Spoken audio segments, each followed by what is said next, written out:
नमस्कार दोस्तों, साहित्य ज्ञान क्लासेस में हार्दिक स्वागत है आपका। आज के सत्र में हम अध्ययन कर रहे हैं संस्कृत साहित्य। जो यूपी, टीजीटी, पीजीटी में इन रचनाओं से बहुत सारे प्रश्न आते हैं और इस क्रम में महाकवि माघ की रचना है शिशुपाल वध। माघ का हम संक्षिप्त जीवन परिचय पढ़ेंगे और माघ की रचना शिशुपाल वध का संक्षिप्त परिचय, उसके सर्गों का अध्ययन करेंगे और देखेंगे कि शिशुपाल वध में किस कथा का वर्णन किया गया है। महाकवि माघ का जीवन परिचय। महाकवि माघ का जो जन्म हुआ था 675 ईस्वी लगभग 7वीं शताब्दी में हुआ था और श्री माली एक ब्राह्मण परिवार में हुआ था। इनके पिता का नाम दत्तक और स्थान था श्रीमाल नगर, गुजरात में हुआ था। उपनाम इनको दिया गया है घंटा माघ और रचना है इनकी शिशुपाल वधम। यह एक ही रचना लिखी है महाकवि माघ ने और 100 रचनाओं के बराबर है उनकी एक ही रचना। शिशुपाल वधम महाकाव्य का संक्षिप्त परिचय। यह एक महाकाव्य है और इस महाकाव्य में 20 सर्ग हैं। प्रधान रस है इसका वीर रस, गुण है प्रसाद, ओज और माधुर्य गुण का प्रयोग हुआ है रचना में। विशेषता है उपमा, अर्थगौरव और पदलालित्य तीनों ही हैं।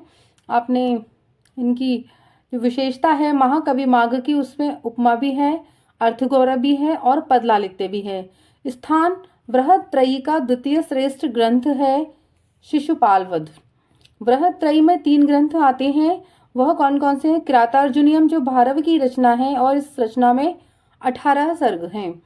शिशुपाल वध जो महाकवि माघ की रचना है और इस रचना में 20 सर्ग हैं। महत्वपूर्ण प्रश्न यह भी बनते हैं कि किस रचना में कितने प्रश्न हैं। नैषधीय चरितम श्रीहर्ष की रचना है और इसमें 22 सर्ग दिए गए हैं। माघ के शिशुपाल वध रचना में गौड़ीय और वैदर्भी रीति की प्रधानता है। गौड़ीय रीति है और वैदर्भी रीति है। शिशुपाल वध में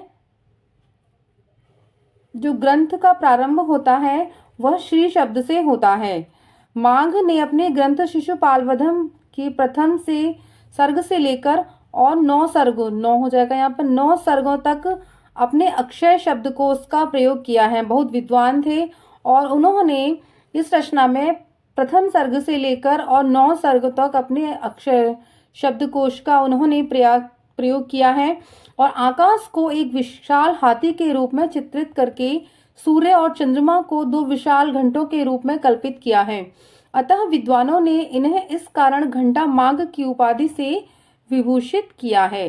तो आपको पता होना चाहिए कि महाकवि माघ को घंटा माघ की उपाधि क्यों दी गई थी, क्योंकि इन्होंने जो इनकी रचना है शिशुपाल वध, इसमें 9वें सर्ग में 9वां सर्ग है, उसमें उन्होंने क्या किया है, सूर्य और चंद्रमा को घंटे के रूप में कल्पित किया है।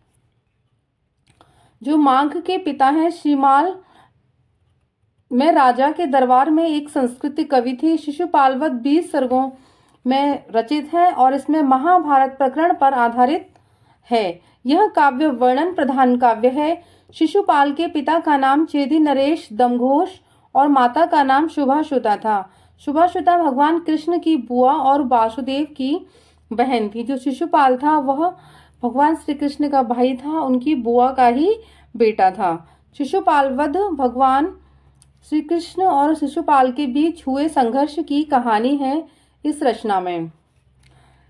शिशुपाल भगवान श्री कृष्ण की बुआ का बेटा था और युधिष्ठिर के राज्याभिषेक के समय भगवान श्री कृष्ण को सम्मानित करने में शिशुपाल ने अपशब्दों का प्रयोग किया था। इस कारण उन्होंने उसका वध किया था। तो कथा इसकी इस प्रकार है कि धर्मराज युधिष्ठिर ने एक राजसूय युद्ध की तैयारी की और सभी को उसमें आमंत्रित किया। यज्ञ को सफल बनाने के लिए देश के बड़े बड़े राजाओं, मुनियों और सभी, जिसमें वेदव्यास, भारद्वाज, सुनत्र, गौतम, वशिष्ठ, चवन्य ऋषि, मैत्रेय, विश्वामित्र, वामदेव, सुमिति, जैमिनी, सभी को उन्होंने आमंत्रित किया और भगवान श्री कृष्ण को भी उन्होंने वहां पर बुलाया राजसूय यज्ञ में। जब सभी राजा एकत्रित हो गए तो विचार विमर्श किया जाने लगा कि सबसे पहले किसकी पूजा की जाए, किसका आवभगत की जाए, कहाँ से शुरुआत की जाए। तब सहदेव ने कहा कि जो श्री कृष्ण हैं वह देवों के देव हैं, आदि देव हैं, ब्रह्म मतलब सभी के पूजनीय हैं, तो हमें उनकी पूजा करनी चाहिए। सर्वप्रथम हम हमारे लिए पूजनीय है, हम तो उनकी हम सबसे पहले पूजा करते हैं। और जो शिशुपाल था वह भगवान से चिढ़ता था, उन्हें वो श्री कृष्ण को पसंद नहीं करता था। तो सहदेव की बात सुनकर सभी सहमत हो गए। भीष्म पितामह ने भी कहा कि यह बात सही है, कि चलो हम सबसे पहले भगवान श्री कृष्ण का ही पूजन करते हैं, जो हम यज्ञ कर रहे हैं उसकी शुरुआत में। तो धर्मराज युधिष्ठिर ने शास्त्रलोक विधि से भगवान कृष्ण का पूजन प्रारंभ किया, उनकी पूजा होने लगी। और जब वो वहां पर पधारे थे तब सभी उनके स्वागत के लिए खड़े हो गए, पर जो शिशुपाल था वो उनसे चिढ़ता था, तो उनके सम्मान में वह खड़ा भी नहीं हुआ, अपने सिंहासन पर बैठा बैठा उन्हें घूरता रहा, उन्हें देखता रहा। तो धर्मराज युधिष्ठिर ने शास्त्रलोक विधि से पूजन प्रारंभ करना शुरू किया, और जो शिशुपाल था वो अपने आसन पर बैठा सब कुछ देख रहा था, सब कुछ देख रहा था, और मन ही मन वो चिढ़ रहा था। तो जब चिढ़ने लगा तो वो क्या करने लगा, भगवान श्री कृष्ण के लिए अपशब्दों का वह प्रयोग करने लगा। तो क्या होता है यहाँ पर, श्री कृष्ण ने शिशुपाल को 100 बार क्षमा दे दी, वह उनसे अपशब्द बोलने लगा, उन्हें भला बुरा कहने लगा। तब भगवान श्री कृष्ण ने जब उस शिशुपाल ने 100 बार के बाद 101 बार अपशब्द कहे, तो श्री कृष्ण ने अपने सुदर्शन चक्र से उसका वध कर दिया। शिशुपाल वध की कहानी महाभारत की सभा पर्व के अध्याय 33 से 45 तक में वर्णित है, और श्रीमद् भागवत पुराण का 10वें स्कंद में भी इसकी कथा का वर्णन जो महाभारत की सभा पर्व में भी है 33 से लेकर 45, और श्रीमद् भागवत पुराण का जो 10वां स्कंद है उसमें भी इस कथा का वर्णन किया गया है। तो स्रोत कथा का कहाँ है, श्रीमद् भागवत और का 10वां स्कंद। ठीक है। शिशुपाल वध संस्कृत काव्य के 6 महाकाव्यों में भी गिना जाता है। यह महाकाव्य 20 सर्गों में विभक्त है, जिसमें 1680 श्लोक हैं। माघ का प्रमुख छंद मालिनी है। काव्य का प्रारंभ श्री शब्द से हुआ है, और प्रत्येक सर्ग का अंत भी श्री शब्द से हुआ है। महत्वपूर्ण है कि काव्य का प्रारंभ भी श्री से हुआ है और अंत भी हुआ है। रेवत पर्वत का इसमें वर्णन किया गया है। और माघ के संबंध में जो प्रसिद्ध पंक्ति है, माघे संति त्रयो गुणा, यानी माघ में 3 गुण हैं। कौन कौन से, उपमा, अर्थ गौरव और पदलालित, ये सभी गुण माघ में विद्यमान हैं। माघे मेघे गतम वयम, ये पंक्तियां हैं माघ के विषय में पूछी जाती हैं, अर्थात माघ की रचना शिशुपाल वध में और मेघदूत में विषय वस्तु इतनी रोचक है कि व्यक्ति की संपूर्ण आयु भी इनको पढ़ने के लिए कम है। नव सर्ग गते माघे, एक कौन है, नव सर्ग गते माघे नव शब्दों न व्यति, अर्थात शिशुपाल वध को एक शब्दकोश माना जाता है। नवीन शब्दों का प्रयोग बहुत अधिक मात्रा में महाकवि माघ ने किया है। तावद बा भारवी भर्ती वा वन्या दस्य नोदय, इसमें इसका अर्थ है कि भारव की कीर्ति विद्यमान थी जब तक माघ की उत्पत्ति नहीं हुई थी।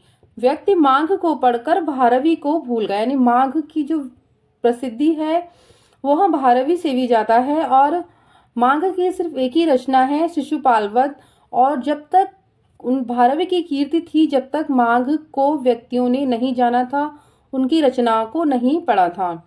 मुरारी पद चिंता चेत तदा माघे रति कुरम, इस पंक्ति में श्लेष अलंकार है।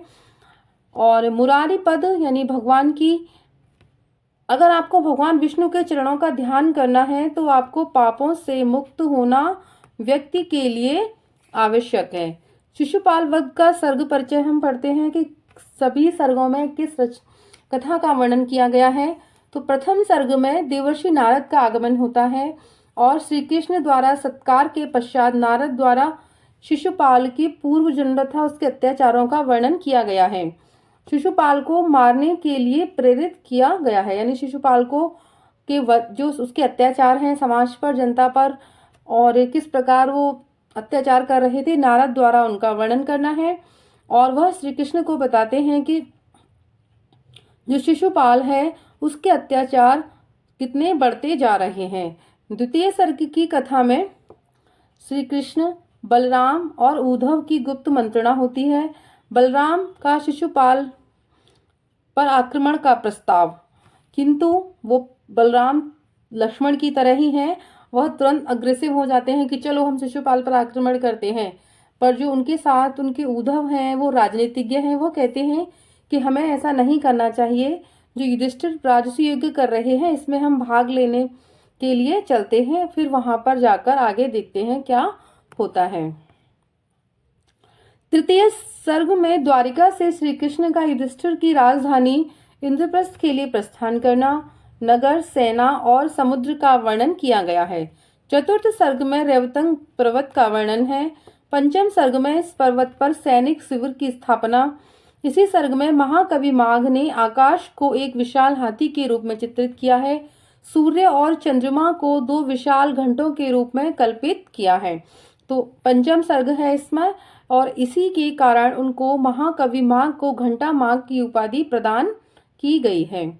छठे सर्ग की कथा में छह ऋतुओं का वर्णन किया गया है। और सप्तम सर्ग में वन विहार का वर्णन है। सभी एकत्रित होते हैं और वहां पर वन विहार करते हैं। अष्टम सर्ग में जल क्रीड़ा का वर्णन किया गया है। नवम सर्ग में संध्या, चंद्रोदय तथा श्रृंगार विधान का वर्णन है। दसम सर्ग में श्री कृष्ण बलराम उद्धव आदि सभी का पान गोष्ठी रात्रि विहार का वर्णन है। वहां रहते हैं, पान गोष्ठी करते हैं, रात्रि का विहार का वर्णन किया गया है। एकादश सर्ग में प्रभात का वर्णन है। सुबह होती है मनोहारी और सभी मिलते जुलते हैं, साथ में रहते हैं। द्वादश सर्ग में श्री कृष्ण का पुनः प्रस्थान तथा यमुना नदी का वर्णन किया गया है। त्रयोदश सर्ग में श्री कृष्ण और पांडवों का मिलन होता है। वहां पर एकत्रित पुरुष और महिलाओं की चेष्टाओं का वर्णन किया गया है। इसमें माघ ने कालिदास और अश्वघोष से बढ़कर नारियों की विलासिताओं का वर्णन किया है। यानी महाकवि माघ कालिदास और अश्वघोष से भी नारियों की प्रशंसा, सुंदरता, उनकी वर्णन करने में इन दोनों कवियों से आगे निकल गए हैं। बहुत अच्छा वर्णन किया है। चतुर्दश सर्ग में युधिष्ठिर द्वारा राजसूय यज्ञ का प्रस्ताव भेजने, श्री कृष्ण की पूजा युधिष्ठिर के द्वारा की जाती है और भीष्म भी उनकी स्तुति करते हैं। यानी भीष्म कहते हैं कि ठीक है, चलो युधिष्ठिर पूजा करते हैं श्री कृष्ण की। और पंचदश सर्ग में शिशुपाल का क्रोधित होना, वह श्री कृष्ण की पूजा से प्रसन्न नहीं है, उनको वह स्वीकार नहीं करता उनकी पूजा करना, उनको वह देव नहीं मानता, अपने समान ही मानता है। उसके पक्ष के राजाओं का युद्ध के लिए तैयार होने का वर्णन किया गया है। षोडश सर्ग में शिशुपाल की दूत का श्री कृष्ण की सभा में उभय आर्थिक शब्दों का प्रयोग करना, सात्विकी के द्वारा उत्तर देना, दूत द्वारा पुनः शिशुपाल के पराक्रम का वर्णन किया गया है। सप्तदश सर्ग में श्री कृष्ण के पक्ष के राजाओं का क्रोधित होना, वह उनका अपमान कर देते हैं, अपशब्दों का प्रयोग करते हैं। तो उनके पक्ष के राजा हैं वो इस बात से बहुत ही क्रोधित होते हैं। सेना की प्रस्तुति एवं प्रस्थान का वर्णन किया गया है। अष्टादश सर्ग की कथा में दोनों सेनाओं का घोर युद्ध होता है। और एकोनविंशति यानी 19वें सर्ग में विचित्र व्यूह रचना और युद्ध का वर्णन, घोर घमासान युद्ध का वर्णन किया गया है। विंशति सर्ग यानी 20वें सर्ग में श्री कृष्ण और शिशुपाल का सहस्त्र युद्ध, शस्त्रों से युद्ध होता है, दिव्यास्त्रों से युद्ध होता है तथा वाक युद्ध होता है। वाक उसमें शिशुपाल के अपशब्द, वह श्री कृष्ण को कई बार अपशब्दों का प्रयोग करते हैं और उन पर मतलब अच्छे प्रकार से बात नहीं करते, उन्हें अपशब्दों का प्रयोग करते हैं। शब्दों से श्री कृष्ण क्रोधित हो जाते हैं और श्री कृष्ण द्वारा सुदर्शन चक्र से शिशुपाल का वध कर दिया जाता है। शिशुपाल के तेज का वह शिशुपाल के शरीर में जो परम तेज होता है वह उनके शरीर से निकलकर श्री कृष्ण में प्रवेश हो जाता है ना। वध कर दिया जाता है और शिशुपाल का तेज श्री कृष्ण के शरीर में प्रवेश हो जाता है। कथा का समापन यहीं पर होता है।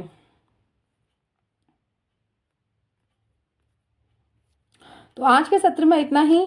शिशुपाल वध से संबंधित हम प्रश्नों का अध्ययन PYQs में करेंगे और बस इसमें 20 सर्ग हैं। ये आपको बहुत ही महत्वपूर्ण रचना है। यूपी TGT PGT में कई बार इनसे प्रश्न आते हैं कि शिशुपाल वध किसकी रचना है और कब इसका वो हुआ। तो आगे के सत्र में जुड़े रहिए। धन्यवाद।